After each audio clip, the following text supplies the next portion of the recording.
Tonight we focus on the three candidates battling it out to represent the Republican Party for Arizona Superintendent of Public Instruction. With us tonight, Margaret Dugan, a former teacher who now works as Associate Superintendent for Academic Achievement, the second in command spot at the Arizona Department of Education.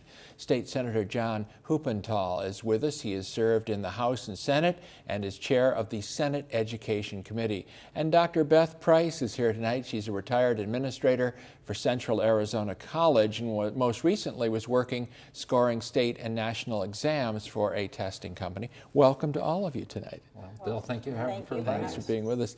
Well, let's begin in alphabetical order with you, Ms. Dugan. Why are you running and why do you think you're qualified to hold the top education job in this state?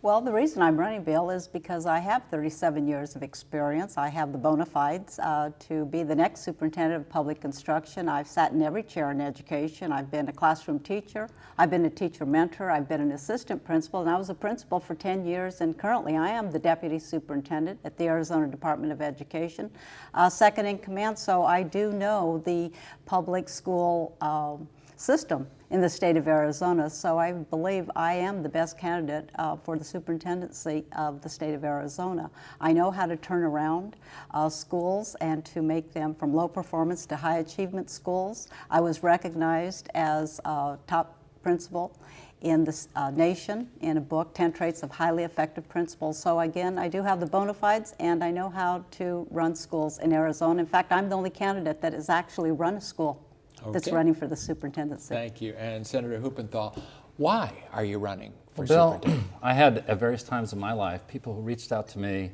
and inspired me to move down a different path.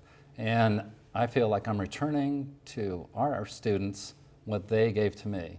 At critical points, I had teachers in elementary school and high school, and particularly a wrestling coach who got me enrolled in engineering and went on and got a master's degree in business administration. Those people, all of our students deserve teachers like them. We have thousands of them, we need thousands more. In terms of systems, of all the candidates here, I have been somebody who has put in place systems in whole school districts and across the state that have resulted in school districts moving from average levels of performance to excellence. And that's what you need in your superintendents. You need that kind of technical leadership. How can we do systematic change that can move Arizona from average levels of performance to the nation's highest? I've shown that I have that skill, have put those systems in place in school districts, and look forward in doing it across the whole state. Okay, and Dr. Price, why did you decide to get into this race? Well, over the years I have worked on assessments, and it was quite a number of years ago when I found that our students were not performing like they should, is when we started assessments at Central Arizona College. Most of my time I have spent in the community college and bringing the community college up so that we have the best system in the United States. And I found in working with assessments, both I worked later in the high school and at CAC and other colleges, the assessments were running where the students were 2 years behind where they should be to do well on assessments. Okay, thank you very much. And this first question will go to Senator Huppenthal. Does public education have a future in this state, or could you envision a day where we just see charter schools in the state of Arizona? Well, absolutely. Public education and charters are public education. So in my mind, there's district public education and there's charters. And the districts, they get a chunk more money than the charters. And so we should have higher expectations of them. Unfortunately, we have school districts like Tucson Unified School District that have not been held accountable. They are poorly serving their students. The typical student in the Tucson Unified School District is deteriorating relative to their peers every year. We have not had that accountability system. That's one of the things we desperately need.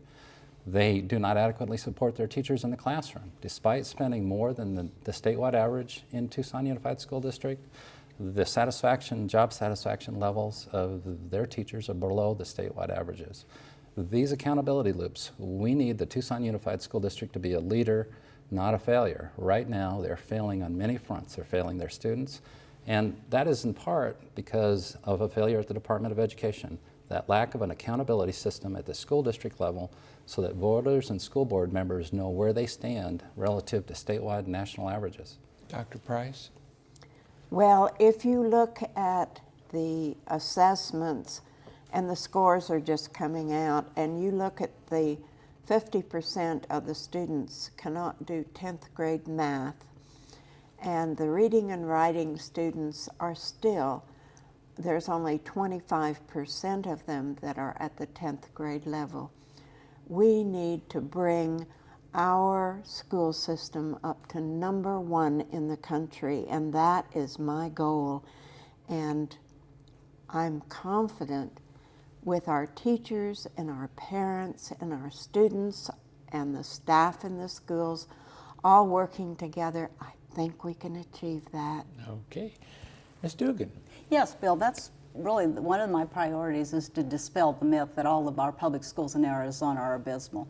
In fact, I have 5 elements that I believe that every parent should demand of his or her child's school. And we can do that in Arizona. We can improve all of our public schools. And in fact, we can look at all of our public schools in Arizona. We have great schools in Arizona. We have average schools, and we have schools that need help.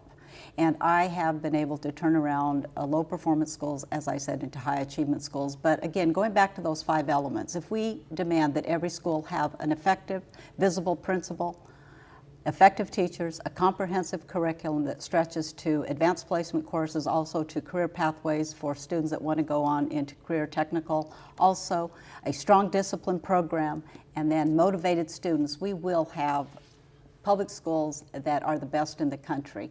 We need to look at our teachers in Arizona and our administrators and give them the resources and assistance they need. I have done that job. I will work with our educators in our schools, and I have the credibility, and I'm sure that they will listen to my advice, and I will listen to them, and we will build great schools in Arizona.